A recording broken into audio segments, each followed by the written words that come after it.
Executives at Apple are hinting that they might get less than expected iPhone 14 sales. So how will this affect the stock and should you buy? Sit tight as we answer that by going through recent news as well as my chart analysis and price prediction. But before we do that, subscribe to our channel Stocks 101 for regular stock market updates.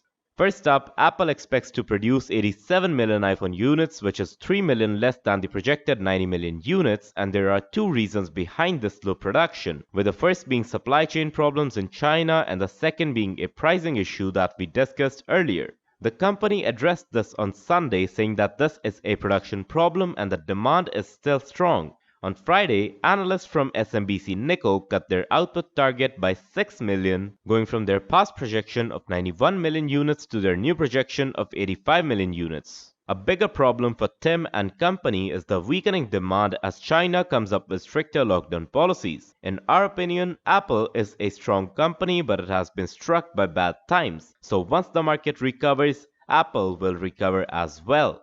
With all that in mind, let's analyze the chart. So as you guys can see right here, we're now in the 1-day chart for Apple, and as always, we'll first analyze the 1-day chart, then the 1-hour chart, and turn it off, we'll get in the 5-minute chart. But right off the bat, we can see that ever since the earnings report came out, of course, the stock did get into somewhat of an inflation in the price, but after that, of course, we can see that we have deflated, and we got the dividends on 4th November, after which, of course, we did have another selling spree. And currently we can see that the pre-market price is 136.5 cents. Of course, this is pretty much, I guess, a 1% or some fall.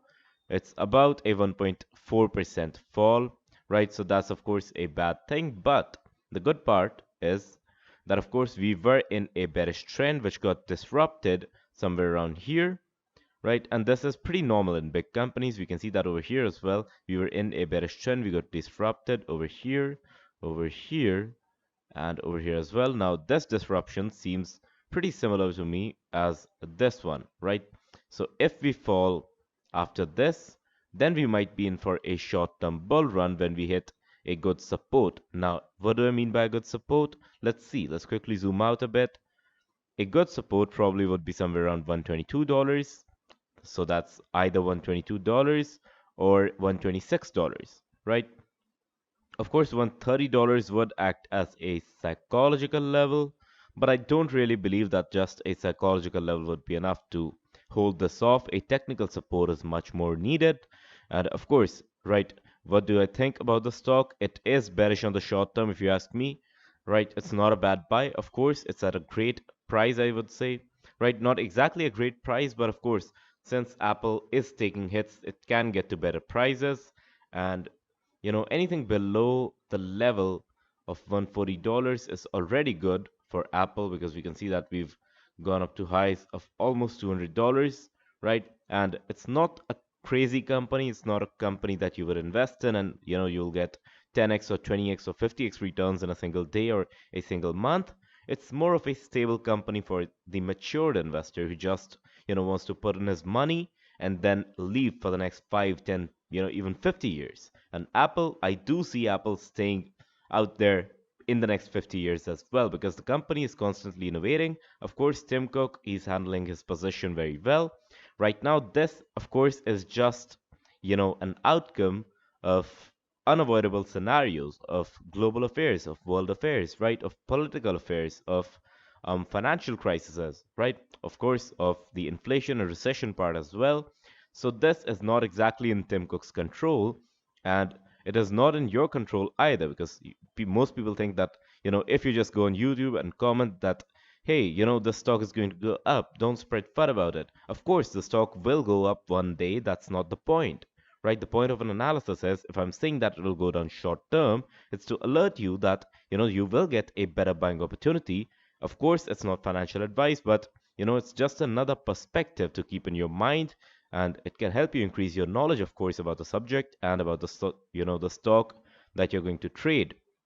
Anyways, let's move on back to the analysis. If we're currently at the price of $136, here's what I think is going to happen, right? We do have a resistance around 138, which is pretty common. And, once we get at 136, we'll probably open over here, go up a bit. We might break 138, but then we'll, just go down.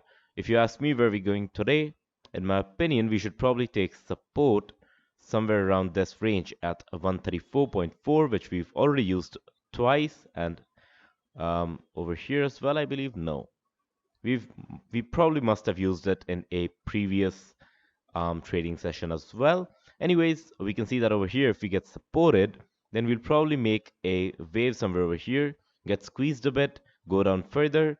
And as I already told you, I am expecting prices around $130 and 126, 122, maybe around that range. Hopefully under $120, it would be the best time to accumulate the stock in my opinion. But of course, as you guys can see right here, we don't have much data apart from this, right? Because of course, it's a growth company. It's not exactly a meme stock that needs to be, analyzed every single day. And of course, it is volatile, but the beta is comparatively low to other stocks like Tesla.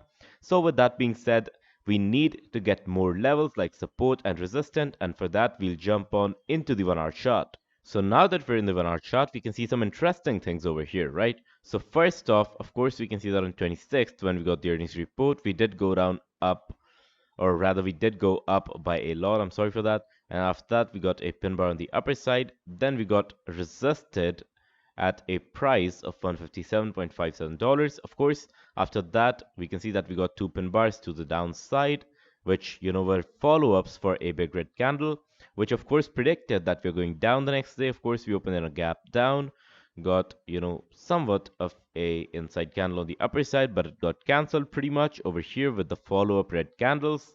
And we did end the day off in a green candle on the pin bar side, which indicated a gap up. And after that gap up, of course, we can see that we did go down. We got another pin bar over here. And of course, we did, get invalidated over here somewhat. And we did get some negative pin bars as well, which of course indicated this fall.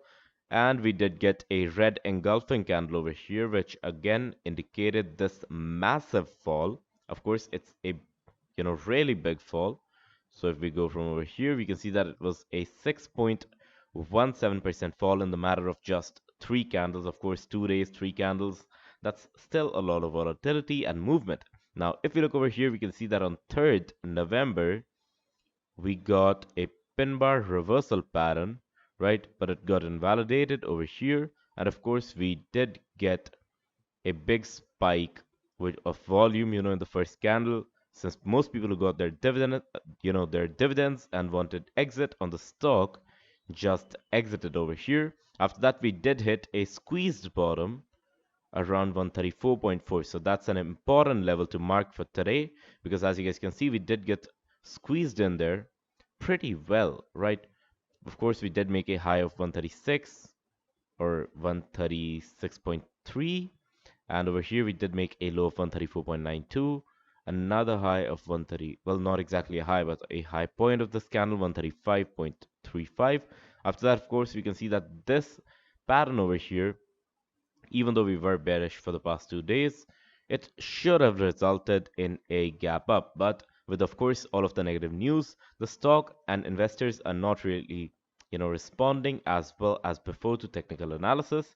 So, of course, I would say that on days like Monday and Friday, the market is usually a bit more volatile than it is on other weekdays. So make sure that you trade, factoring in all of the technical parts, all of the fundamental parts, all of the financial parts, and all of the news parts as well. Anyways, I don't really think there's much left to analyze in the 1 hour chart. So let's quickly move on into the 5-minute chart to end off our analysis. So now that we're in the 5-minute chart, this is where things get interesting, because as you guys already know that I absolutely love the 5-minute chart. Of course, we can see that over here, right? We're getting straight into the analysis. We did get a bottom around 136, which of course it did get invalidated at the moment, but it did give off a pretty good indication for the trend that was going to arrive. Right over here, we can see that we did get supported around, we made pretty much a double bottom at 138.45. We made a good resistance around 139.51. We did make a pretty much a double top around 140. Of course, that's a psychological level. We did see a reversal candle, which of course got invalidated over here, and after which we got an engulfing sandwich that indicated further bearish action. And of course, this was one of the best short trades over here for this day, right? You could have easily shorted the stock over here with a stop loss up until the top of this candle, so that was 0.35%. and you could have just taken a trade for 0.7% profit. So you could have easily achieved your target in just like 10 or 15 minutes, right? That's a great trade. Anyways, we can see that over here, for example, we did get a double top and we were pretty much squeezed in this range over here around these 4 or 5 candles. And after that, of course, we can see that we did get squeezed over here in the $136 range as well. Of course, the pre-market is moving on the upside, I guess. We were at 136.57 a few moments ago, I believe. And we can see that we do have a common support around 134.5 that we already discussed. And there's one thing that you need to note over here, right? So of course, we're going down, of course, and in the end part of the market, in the ending hours of the market, we do go up by a little. That's a small pullback. The buyers are happy with buying whatever, at whatever price they can get. So of course, I believe that a similar situation might happen today where we'll go down and we might get a cool off around the end, reaching a price of 135. So I believe that we'll end Monday's market at a price of $135. And with that, my rating for Apple is probably a normal buy, I would say, a neutral to buy, right? I wouldn't go too hard on the buying part because, of course, I do believe that there can be better, better prices for the Apple stock. I'm sorry for my tongue, right? It's kind of twisty today. Anyways, remember that this definitely was not financial advice and you should always do your own research before you trade. If, however, you enjoyed my analysis, be sure to hit the like button. If you did not enjoy it, be sure to hit the dislike button. You can subscribe to our channel Stox 101 for more such videos. And as always, I will see you guys in the next one.